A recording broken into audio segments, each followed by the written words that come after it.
Well, what's this then? It's back. This is RAILpeople, the podcast from RailStuff. I never said that this would stop, and I'm pleased to be bringing some more RailPeople podcasts to you over the next couple of months. You might have heard over the past few months that I've been doing some stuff with Richard Watson on the Junctions and Stuff podcast. That's coming back as well. We've signed up for another 6 episodes of that at a minimum. So, in fact, I think we might be recording the first one next week, but we'll see. We'll keep you up to date on that front. But for now, this is RailPeople, and the difference with RailPeople is that it's about meeting people, hence the name. This is more a in-depth, one-on-one chat with somebody in the model railway industry who I think is worth getting to know. And today, I want you to get to know somebody who I've got to know really well over the past year or so. Somebody who I now class as a personal friend. We, meet up at shows a lot. We'll share a drink or a meal quite a lot of the time as well. We bail each other with pound coins and change when we need to at events as well. But just, one of those people in the industry that you give moral support to each other. And I want you guys to get to know him better. Some of you will know him. Some of you will know his products because you might have seen them being used in different magazines, or in fact, you may have seen them on the World of Railways shop. You might have even seen a YouTube video that he and I did last year in his dungeon, or maybe cellar. I'm not sure he likes the term dungeon, but we did a video, the start to finish of making a laser cut kit. And that gives you a clue as to what he does. He makes laser cut kits, and he does it exceptionally well. So let me introduce you all to Jonathan Scott of JSModels. Jonathan, hello. Hi, how are you doing? I'm all right. You sound a little bit... Yeah, I'm full of a cold at the moment that I picked. Let's big it up. This is man flu. Yeah, pretty much. It's not a cold. For us men, there is no such thing as just a cold. But I do want you to make me a promise, and that is that you will have shaken this cold by next week. I will definitely. Because where are you going next week? I'm doing the RailStuff Open Day on Saturday, the 6th of December in New Toxita. There we go. I haven't even paid him for that for that promo. We'll talk a little bit more about that later on. But Jonathan, where in the world are you as you talk to us? I'm in the workshop, which is in near Eastleigh in West Yorkshire. Very good, very good. Beautiful part of the world. It's not bad. It's a lovely part of the way. Rolling hills and greenery, and it's very nice, very nice. Yeah, there's a few not so nice parts dotted in amongst, but generally it's okay. Is that called Bradford? That might be one of them. Excellent. Well, it's great to have you on for this chat. We want to get to know you, some of your influences, about what you do, all that kind of stuff. But look, some people might not have listened to RailPeople before, and therefore, won't quite be ready for the fact that, despite this being quite a light-hearted chat, we do have to start on a very serious point. It's not the ideal way to start, a conversation, but I think it's that important that we do it up front so that people really get to know you. Jonathan, what's your favourite cheese? I do like a nice mature cheddar, an extra mature cheddar. Do you? How strong can you take it? I don't really know. I've never really tested the limits of it. I was asking you about cheese as well, by the way. Yes. Yeah. Oh, okay. So a nice mature cheddar. And how would you best have that? What's your best method for eating mature cheddar? I'm a big fan of cheese on toast. Just to the point of crispiness, a little bit of burnt? Ideally, yeah, but it's it's finding a cheese that will melt and brown before the edge of the toast gets burnt, because I don't like burnt toast. There is a solution to that. Put so much cheese on the top that it melts down the side of the bread and the bread never sees the toaster. Yeah, but that means you waste a lot of cheese. Oh, no. You know me. I'm not wasting cheese. I've got a spoon in the oven. You know me. Yeah, exactly. Oh, I love a bit of cheese on toast. Anything on top of your cheese on toast? Not generally on top. I might occasionally put a bit of tomato underneath, not like passata or tomato puree on the bread, and then the cheese on top, so it's a bit pizza-like. But yeah, other than that, no. These Yorkshire folk are posher than they make out, I mean, my method is cheese on top of toast, slap a bit of ketchup on, wipe it over with my finger, job's a good one. Yeah. Underneath, I don't know. Yeah, this Yorkshire stuff is a lot posher than they make out. Okay, let's move on from the ultra serious topic and move into the world of model railways, but more specifically, the world of JSModels. Tell us a little bit about JSModels, what you do, when you started it, all that kind of stuff. Okay, well, I do laser cut MDF kits, mainly of industrial buildings. So warehouses, factories, mills, that kind of thing. Low relief and full buildings. I do the lock kits as well. And yeah, just anything industrial really. I mean, it all started because I was building a shunting puzzle layout, which incidentally I am bringing along to the RailStuff Open Day on Saturday, the 6th of December. Where is it? It's in Uttoxeter, I believe. Can I just tell you something before right, so remember where you're up to with that story, because I'm about to embarrass our co-friend Mark from the Wagon Yard here.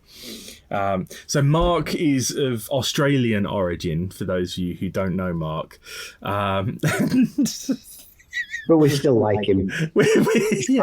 Despite all of that, we do. He thought it wasn't called Uttoxeter. He thought it was called Utto-Exeter. Which did make me laugh. God, I think that was Milton Keynes where he came out with Utto-Exeter, and I think I almost spat my beer across the table. But yeah. So okay, sorry, carry on. Yes, so shunting puzzle. That's where it started. Yeah. So I wanted some big mills for the back, and I couldn't find anything on the market. So, cut a long story short, I ended up designing my own and getting them laser cut, and then I put pictures of them on RM Web at the time, and I had quite a few people either contact me privately or in the thread saying, these are really good, can you do me one? And it kind of just snowballed from there, really. And when was that approximately? That was late 2019. Okay, so just before the Big C arrived. Yes. Yeah, and so from that point where a couple of people said, hey, can you design something for me? Because you didn't cut those first ones, did you? You said no. I got them made by someone else. Okay, so basically subcontracted it out. So effectively, you were doing the design work, and somebody else was cutting them. Yeah, and then they were getting sent to me, and I was then packaging them and doing the instructions and sending them out. Okay. How long was it from that point to the point where you went, okay, I want to have a go at this myself, and I'm going to buy a machine? The machine came after about 6 months. Okay. In the meantime, I'd designed a couple more products, but still wasn't a massive range. But yeah, the commitment to buying a machine, that was about 6 months in. And By the way, if you haven't watched the YouTube videos that Jonathan and I did together, they are quite worth a watch. Actually, we quite enjoyed a day in your cellar, and the machine itself is a beast. That's not a small, cheap, run of the mill tabletop laser cutting machine, is it? No, it's proper industrial machine. Definitely. Yeah, for the full setup with extraction and everything else, it was like a 5-figure investment. What? How did you decide that this is worth me chucking 5 figures at? Or is that something I shouldn't? Or is that something I shouldn't prod at too hard? I don't know really. It was a difficult decision, but I'm glad I made it. Okay, and it feels therefore that this was passion leading you more than anything, a desire to do it. Yeah. The job I had at the time, I was working 4 days a week, and then doing the laser cutting outside of that. So, the one day of the week I wasn't working. I was in the garage, as it was then at the other house, and then a bit of weekends and evenings and things like that. And what were you doing at the time? I was working for a company that made glass splashbacks for kitchens and bathrooms and shower panels and things like that. So I couldn't work there. I'd break too much stuff. If it's something glass, I'm going to break it. But okay, so you're doing that 4 days a week, and then you were like, okay, I'm going to chuck this investment in. I'm going to start JSModels. Was it always called JSModels, by the way? Yeah, it was. In fact, when I decided I was going to do it full time, I thought long and hard about what I was going to call it. Sorry, this might be a bit of a long story. That's good. We've got the time, and I need to have a sip of my coffee, so go for it. I decided I wanted to call it JSModels because that kind of made sense. It explained who I was and what I did. But I had to check that there wasn't another JSModels in existence. So I Googled it and couldn't really find anything. There was bizarrely some company in Eastern Europe somewhere that called JSModels that did radio controlled helicopters. I decided I wanted to call it JSModels. So I went to buy the domain jsmodels.co.uk. And whilst there wasn't a website, there was a holding page. Somebody actually owned it, and I thought, "Oh, that's not good. Somebody's already using it." Anyway, as it turned out, it was certainly less than a week after that point. I was feeling a bit dejected that I couldn't have that domain name.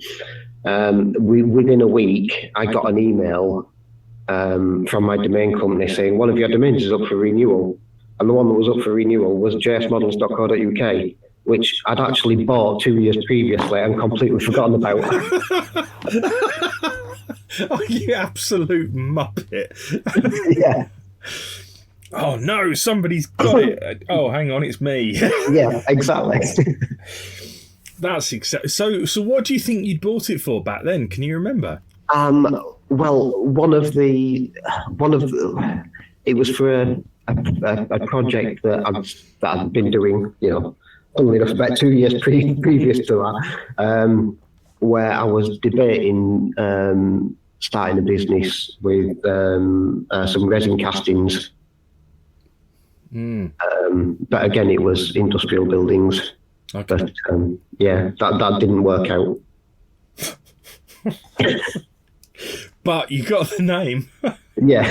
I can't believe that you forgot this. That's exceptional. It's a bit like did you ever, you're not a football man, but there's this brilliant story of footballer called Jermaine Pennant, who used to play for Arsenal back in the days. He went off to Spain, I think it was, and then he did the big move from Spain to Stoke City. Big time. And then when he was over here, he actually got contacted by the Spanish police, as I understand it, because he'd abandoned a Porsche in a public car park, and it was just that he'd forgotten that he owned it. Yeah. He just completely forgot that he owned a Porsche and that he parked it in an underground car park. Yeah, like you do. Exactly, yeah. And you'd forgotten that you'd already bought the name that you wanted, but there you go. Well, it all worked out in the end. It did. Yeah, maybe you prevented somebody else from launching JSModels in the meantime. That meant that actually you got it all for yourself anyway. Yeah, I think that's quite unlikely, but yeah, we'll go with it. Okay, so at this point you've gone all in, big money on a machine.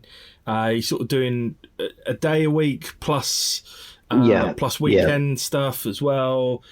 Was it at that point you started going to shows as well, or well, at that point there weren't really any shows. Of course, it was COVID. But the first show that I ever did, I think it was Leeds in 2021. Yeah, October 2021 it would have been. Leeds was the first one that I ever did. Do you reckon you've got a picture somewhere of the stand? I might well have. It would have been very empty. So the reason I ask that is my father-in-law sent me a picture the other day, which was my first stand from an event in 2021, which doesn't seem that long ago, but actually it really is. And I had a single 6-foot table at a Barry Potter toy fair at Stafford Showground. Right. And I didn't have very much on my table at all, but and now to see sort of where it's got to, and now to see the kind of setup that you've got as well, because you managed to fit quite a lot into a compact space at shows, don't you? Yeah, maybe perhaps a bit too much. I do sometimes wonder if the stand is a little cluttered. People can't think the wood for the trees, as it were. But it's I do have quite a lot on there. But that's like a sort of self-built stand, isn't it? The way it all clicks together, and actually that sort of brings us on to what some of your background is. So, and I find this interesting because it's kind of bringing that everyday trade skill and turning it into something modelling. I'm not saying every day, but I mean as in it's something that is used every day in full scale life, if you will. Your background was in cabinet making, is that right? Yeah. I mean, I left school in 1993 after doing my A-levels. I was never interested in going to uni. I had no idea what I wanted to do, and just kind of fell into a job, and that was doing electrical component distribution.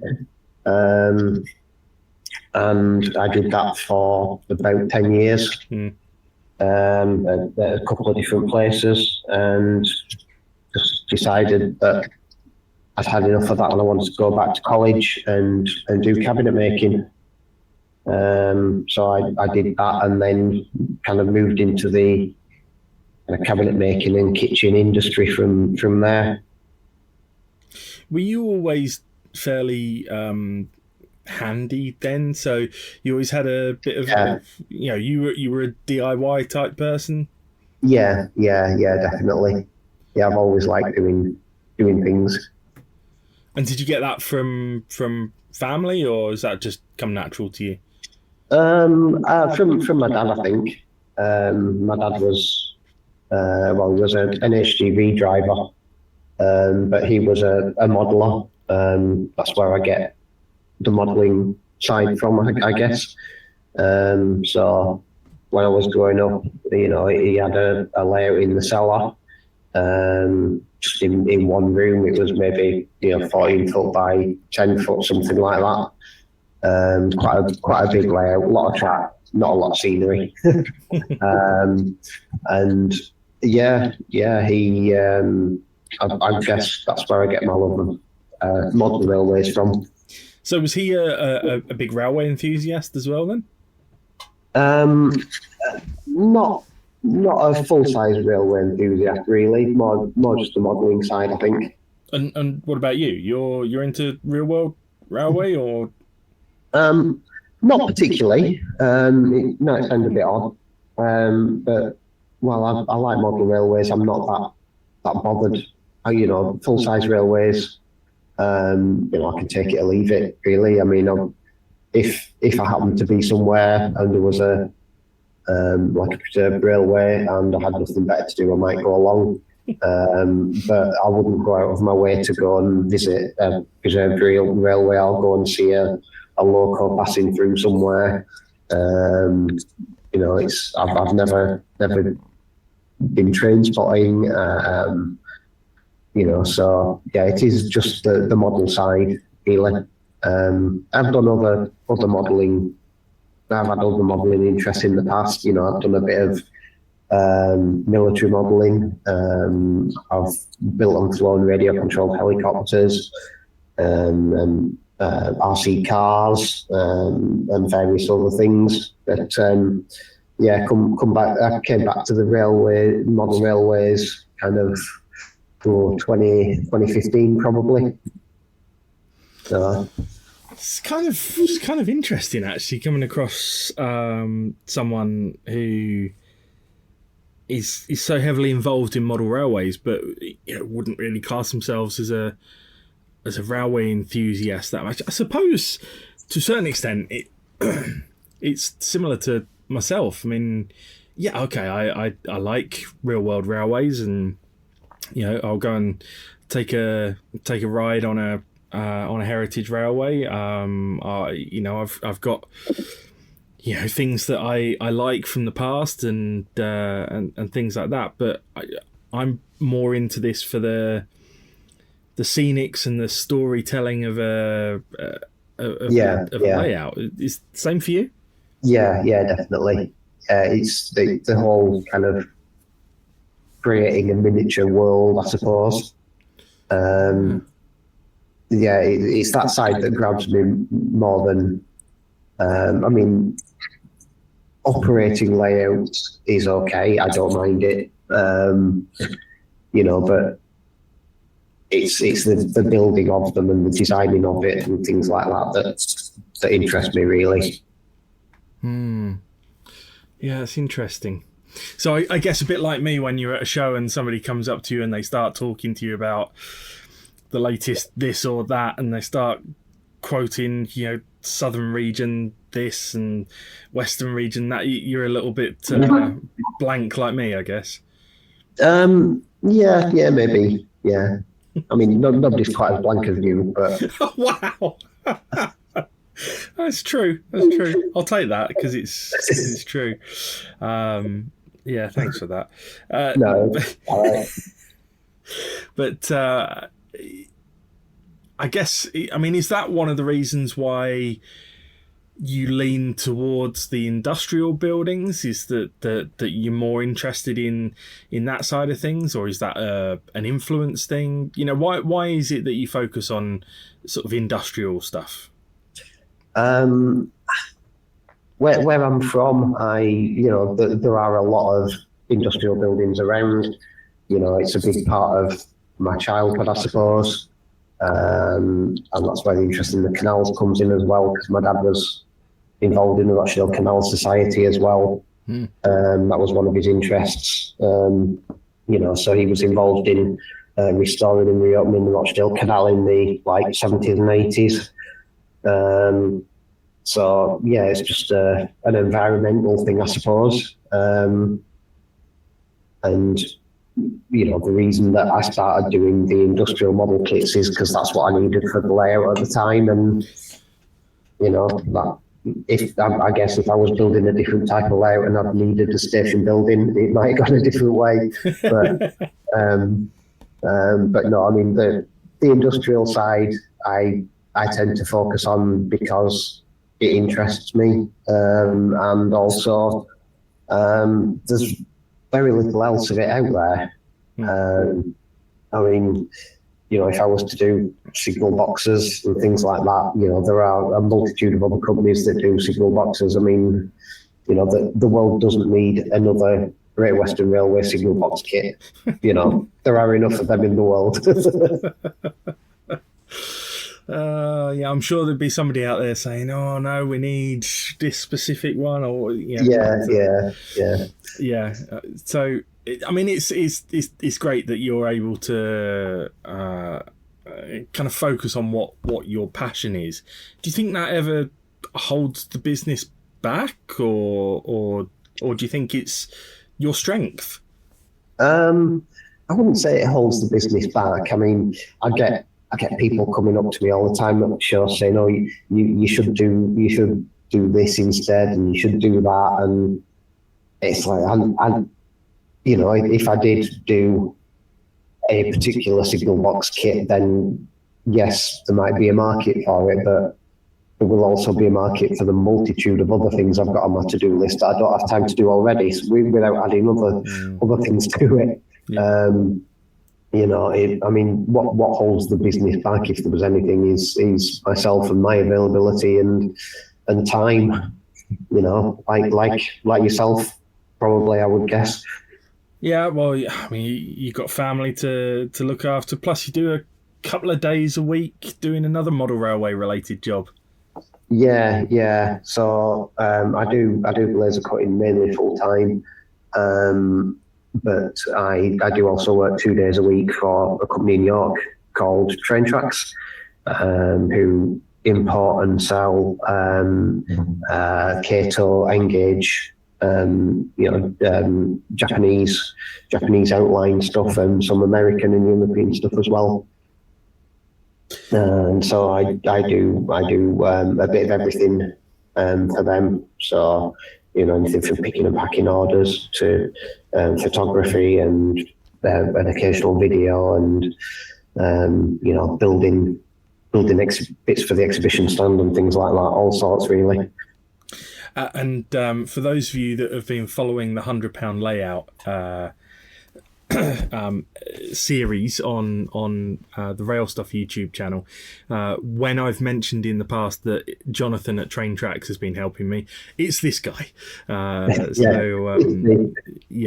a few of the bits actually came from Train Tracks in the first place. So can affirm that good service, good prices, all good.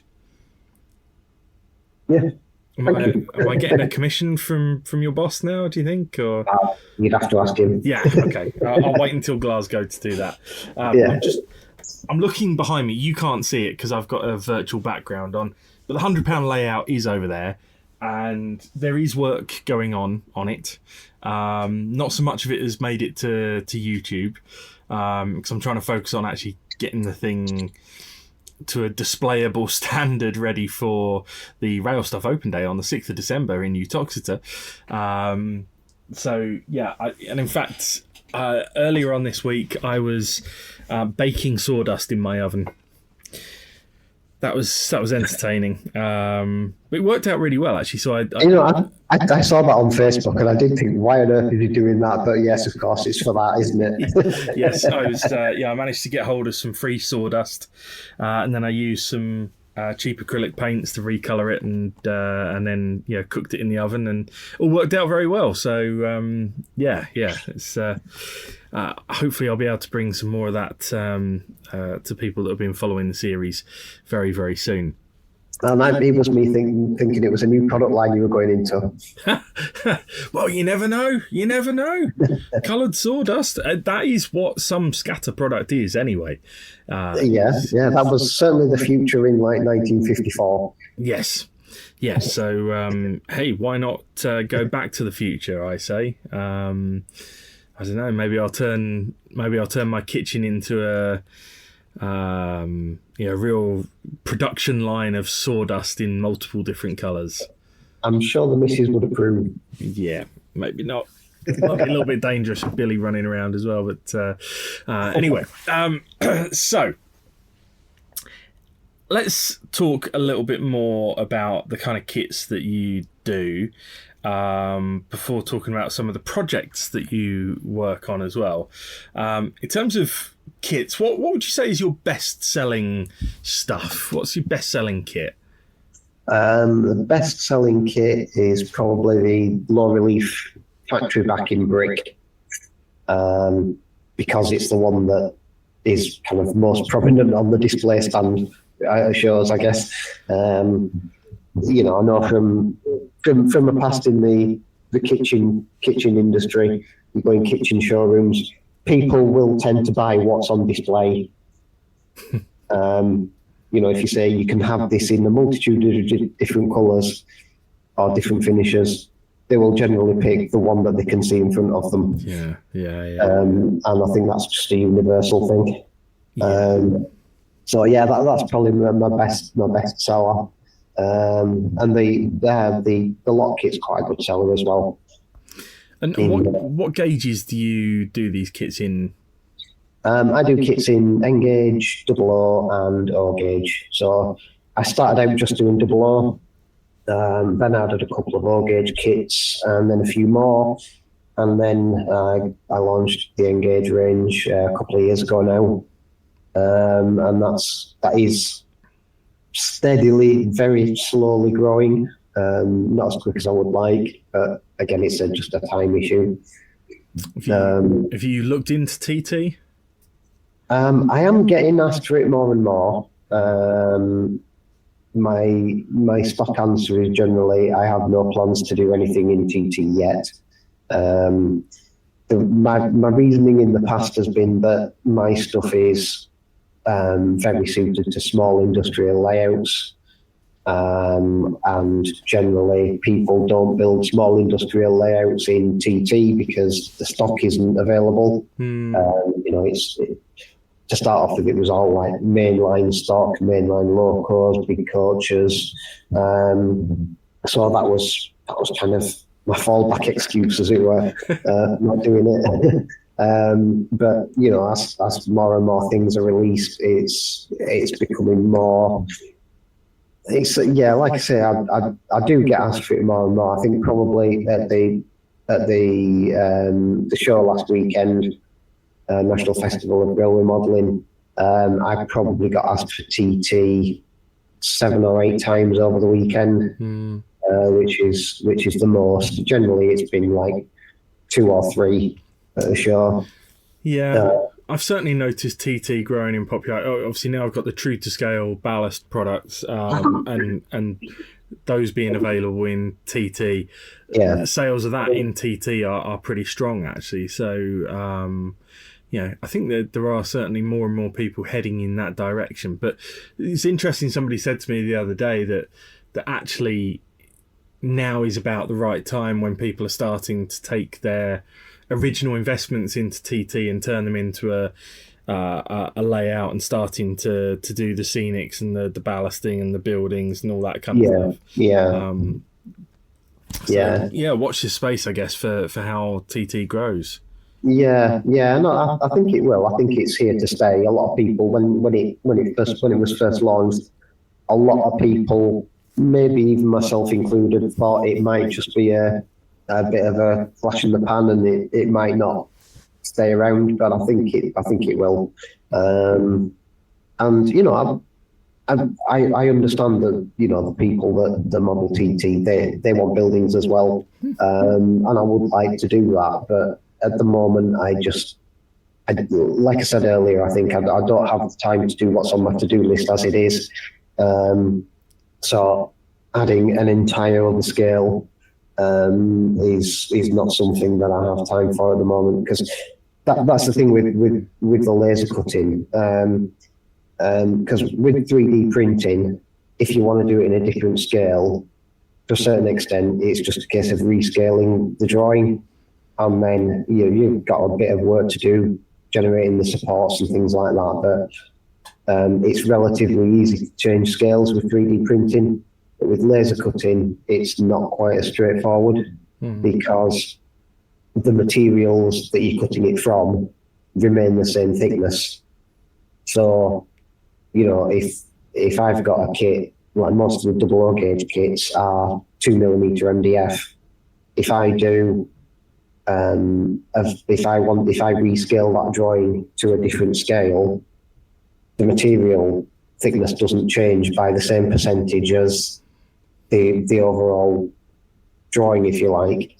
So, it's not a simple case of rescaling the drawing. It's rescaling the drawing, but then going in and manually altering the drawing at every single place where two pieces meet to account for the relative change in material thickness. And I'm guessing that designing, well, in fact, I'm not guessing, I know from having seen it, and that was a very, very simple kit. Designing a kit from scratch is not a 2-minute job. No, it's not. So take a factory building, a low relief factory building. How long is that going to take you to get from idea to actually cutting one? If I was to do it, from start to finish in one go, as it were, you're probably talking about a full day's work to get the overall look of it and the design, and then probably another full day to refine the design and add all the details and things like that and get it to a point where you can cut it. And then one thing that a lot of people don't really think about is there's then at least another day generating all the images and the text to do the instructions. Because the big thing with my kits is I like to make sure that they have decent instructions. Oh, your instructions are incredible. Because there are people out there who will look at my instructions and go, you didn't need to waste your time going into so much detail, but you have to play to the lowest common denominator. So if somebody's never built a kit before and doesn't know anything about them, they need to be able to read the instructions and know how to put it together from that set of instructions. That's what they're for. So, I don't want to skimp on the instructions. So yeah, it does take almost as long to write the instructions as it does to design the kits. Yeah. The instructions, by the way, for people that haven't used one of Jonathan's kits, they are detailed, simple to follow. They've got pictures as well. It makes everything very, very easy to put together. And yeah, so I have put together a couple of your kits in the past, and I'm an idiot, and I found it pretty easy. So I thought I'd say that before you did, to be fair. I would never say such a thing about you, Adam. Yeah, you would. And in fact, you probably have. But never mind. And of course, some of your kits are available at a particular retailer as well. I only really sell my kits myself, but I do have one specially chosen retailer who does stock some of my kits. That's a company called RailStuff. Oh, really? Oh, I've heard of them before. Yeah. Yeah, no, you can find a few of Jonathan's kits at rail-stuff.com, but obviously a wider range and other bits and pieces are available at jsmodels.co.uk after he remembered that he owned that domain. Yes. You're never going to let me forget that, though, are you? Oh no, you should not have told me that one, sir. That one is that one's coming with me always. So you work on projects as well. You get involved in all kinds of stuff. So I'm thinking like the What have you been doing down at Rapido? Are you allowed to tell us?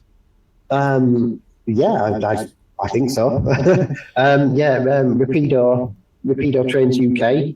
They were down in Staplehurst in Kent. So unfortunately, it's quite a way down there from where I am. But it's not walking distance, no. No. They're building a very nice, quite large layout in their offices for things like photography and videography for their products, and just for the staff to play with on their lunch breaks and things like that. And I've done quite a lot of work for them.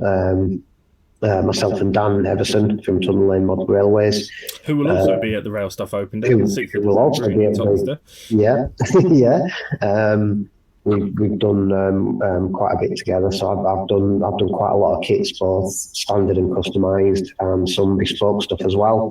And I've got another load still to do, which I'm probably going down there again at some point in January to install the next lot.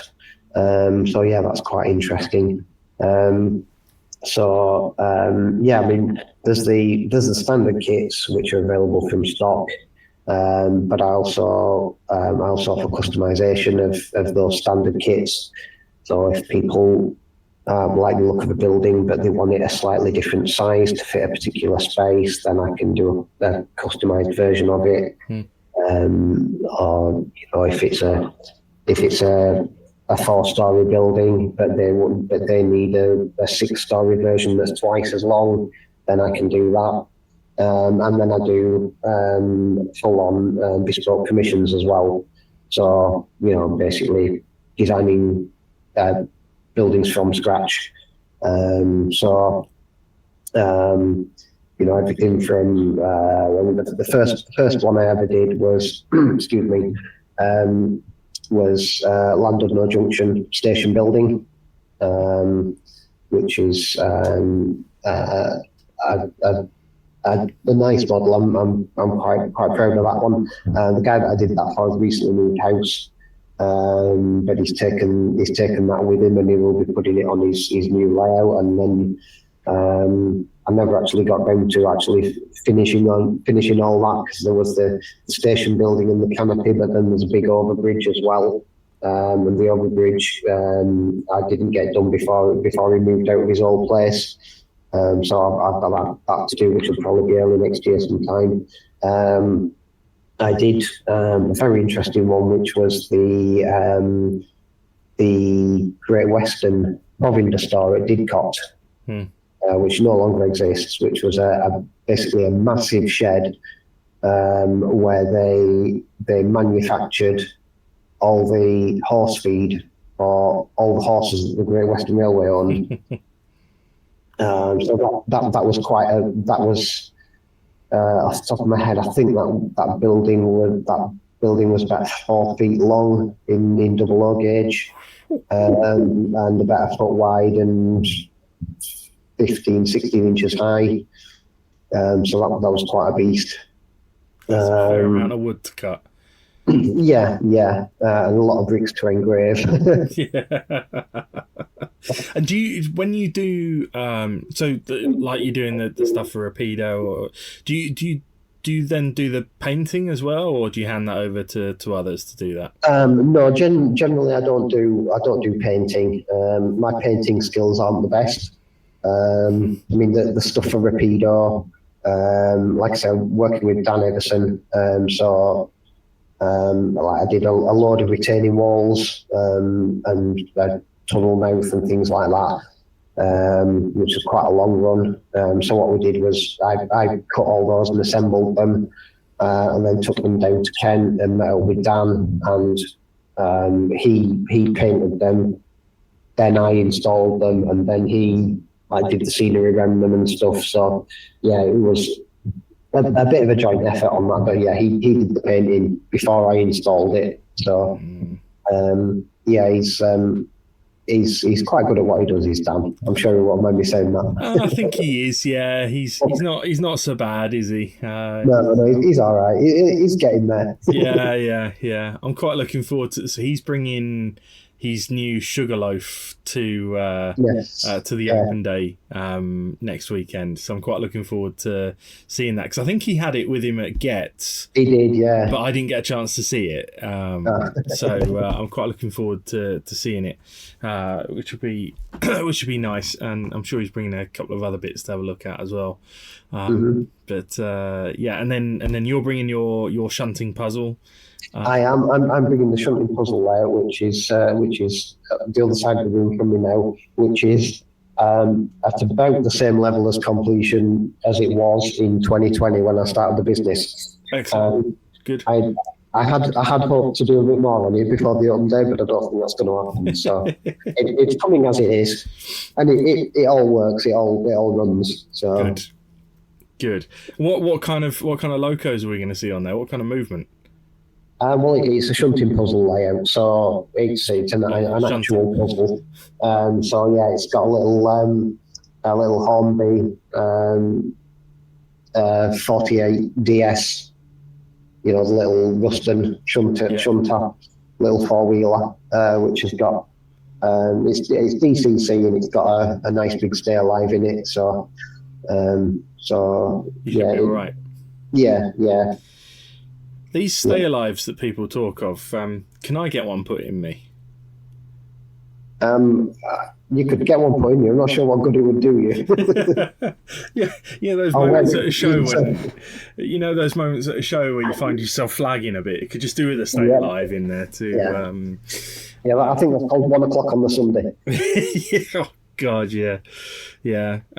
Show-wise, obviously, it was the National Festival of Railway Modelling last weekend as we record this.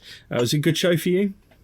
Yeah, it wasn't bad. Yeah, it was a nice show. I think they did a good job of it. I know that BRM get quite a bit of stick from people for like commercializing the shows and trying to make money out of it, but I think they do a pretty good job of keeping things going. I do. I mean, when Wally said that they weren't going to do it anymore, I think it would have been a shame for it to disappear, and they've stepped in. And I think this year was an improvement on last year. Yep. And I think next year will be an improvement on this year. I think they do a good job. It's a nice show. They get a nice range of layouts, decent traders. It's all exclusive, of course. I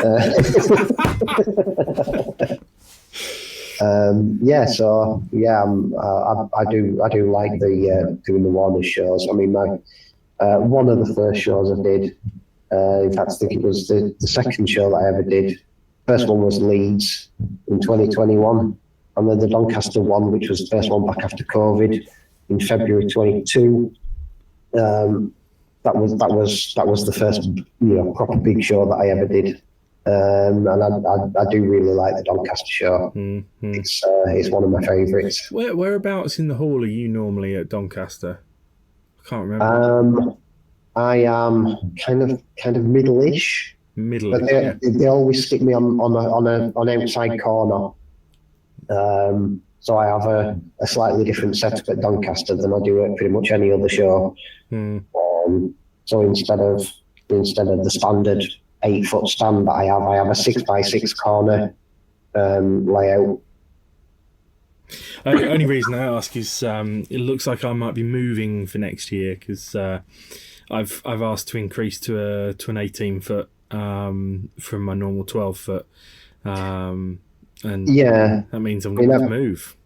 Yeah, I mean, I did toy with the idea of changing it and moving that over to the 8-foot stand that I have everywhere else.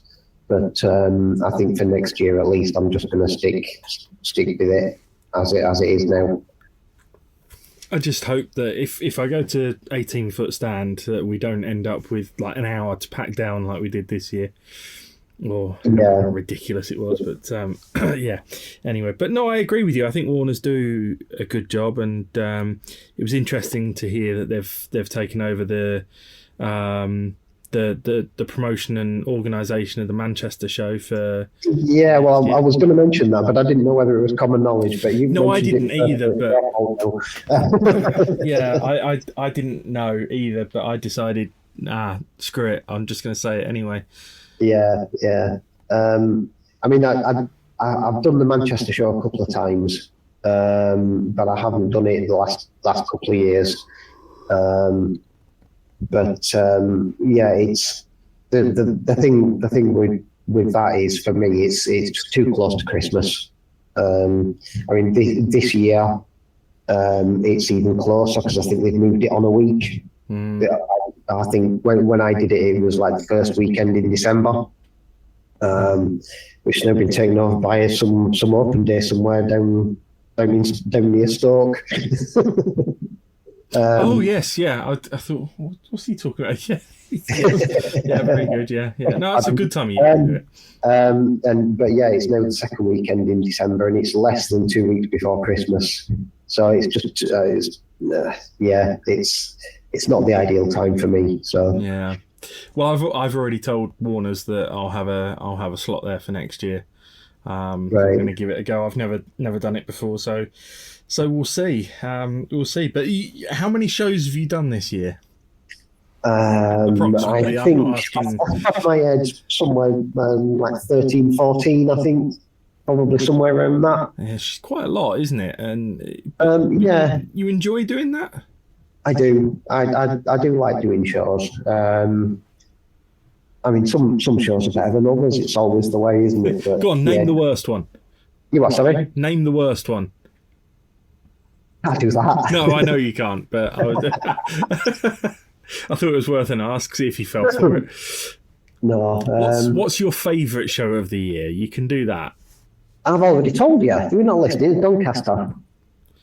Oh, did you say that was your favourite? Okay. Sorry. Yeah. I think. Yeah, I do like Doncaster. What's your favourite show? I don't know. Maybe that might have changed. I don't know. I do really like Getz. I think Getz is a really nice show to do. I normally do, but I had a really tough weekend there this year. Yeah, but it was the first show you'd done with the biggest band, wasn't it? So no, I'd done Stafford a couple of weeks before that, and Stafford had been amazing for me this year. So yeah, Getz was a bit confusing. I don't know whether I need to. I think part of my problem, and you know, we're sort of letting you into our sort of normal day-to-day conversations about this didn't work or that didn't work. I think my biggest problem at Getz was that Squires were there, and they've never been there before. And there's a lot of crossover there, so that was a problem. So I don't know whether I need to bite the bullet and go down on the main show floor or what, but that's problems for future Adam right now. Yeah. Good. And you're doing similar kind of shows next year? Yeah, I think so. Doncaster, obviously, and then before that, the first show I've got is Normanton and Pontefract in January. That sounds very northern. Yeah, it is. Yeah, so I mean, I just have a quick look through here. So Normanton and Pontefract in towards the end of January. Then we've got Doncaster in February. And then it comes up to a really busy period where the last day of February and the first day of March is the Keighley show, which is my local show. And then 2 weeks after that is RAILpeople. Then the weekend after that is Model Rail Scotland. And then the weekend after that is York. So that's 3 really big shows in 3 weekends. And it's, yeah. Yeah, it's going to be bonkers. I mean, I'm not doing York. I never do York, but which is just as well because my March is Preston, then RAILpeople, then Model Rail Scotland. Well. And if we're talking about favourite shows of the year, I think Model Rail Scotland is right up there for me. I love that show. Yeah, actually, now you mention it, there is something about it that's just a I bit special. don't know whether it's because it feels like more of a trip away. Yeah, it's because it's so far away, and also with it being a 3-day show as well. Yeah. I mean, I quite like a 3-day show. I quite like a 3-day show. There's something quite nice about sort of settling into it for the 3 days, isn't there? Yeah. Get to the end of day 2 when you don't have to pack up. You're like, oh, thank God for that. Yeah. So I think I'm doing Bristol this coming year for the first time. Right. I've done Bristol a few times. So I did it a few years ago and it didn't work out so well, but there are extenuating circumstances on that one, I think. So I think it's time that I give it another go. And that does mean that I will be doing all of Warner's non-garden railway shows, because they're involved in Stoneleigh Park this year as well, aren't they, for the garden thing? But Right. Yeah, that should be interesting. And Yeah, there's not a lot of call for scenic stuff in garden railways. no, because they're quite scenic already. Yeah. Yes. I had clocked on that one. Yes. Yeah, I don't think there was a lot of mod rock. No, and do you want some fake trees? No, I've got big ones, thanks. Oh, okay. Yeah. Yeah. So after that run, we'll get 2 weekends off, and then we're on to Model World Live, which is another one I enjoy, but for different reasons. Last year was my first year, and I don't think I've seen the best of it yet. So it's I mean, that is the week. That's the week before Bristol this year as well. So it's going to be a tight turnaround between Ali Pally and Model Rail Scotland, and then a tight turnaround between Model World Live and Bristol. I've just realised I haven't actually got Bristol in my diary. Yeah, 1st, 2nd and 3rd of May this year. Right. So, yes. But all of this kind of logistical planning that we have to do to work out what shows we're going to, it's all part of the fun, isn't it? It is. It is, yeah. Well, look, it's been great getting to know a little bit more about JSModels and about you as well. I guess to finish us off, where do you want to see JSModels in 5 years' time? Oh, I don't know. I've never been good at forward planning like that. That whole where do you want to be in 5 years' time? I hate that question. I really don't know. I honestly couldn't give you an answer for that. I would guess that we'd be slightly bigger. I don't think it would ever grow to the point where I would be like employing multiple people and running like half a dozen or more machines. I don't see that as part of the future. I suppose in a way part of my downfall all my life has been a lack of ambition. Well, there was no lack of ambition when you dropped the money on that big machine, though, was there? Well, no, but that was I suppose so. But yeah, the answer is I don't know. Yeah. Hopefully with a few more new products between now and then. Yeah, indeed.